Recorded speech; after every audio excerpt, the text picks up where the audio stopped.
আমার কি জান্নাতে যাওয়ার সুযোগ আছে? আমি একদিনও নামাজ পড়ি, আমি একদিনও দান করি, আমি একদিনও কাউকে সম্মান করি। এই পৃথিবীর সমস্ত পাপ আমার পছন্দের জিনিস। এই পৃথিবীর সমস্ত নেকি হালাল আমার কাছে অপছন্দের জিনিস। Is there any scope? এখানে কি কোনো সুযোগ আছে আমার জান্নাতে যাওয়ার? যদি আমি বলি যে আমি সংশোধন হব, শোনেন আপনাদের রব কি বলেছে, আমাদের রব কি বলেছে। যদি আজকের দিনে আপনি আপনার গুনাহকে পরিবর্তন না করতে পারেন নাকি, আল্লাহ আমাকে তৌফিক দান করুন, আপনাদের তৌফিক দান করুন। আমিন। আল্লাহ বলেন ইল্লা মান তাব, অপরাধ যা খুশি তা হোক, তবে যেই লোক তওবা করে, যা খুশি অপরাধ হোক সে ফিরে আসছে।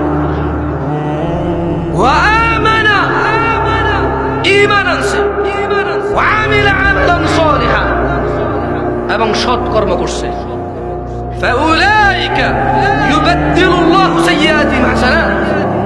এই লোকটা যখন ঈমান আনছে আর খারাপ কাজে যায় নাই, হারাম কাজে যায় নাই, কিছু ভালো ভালো কাজ করা শুরু করছে।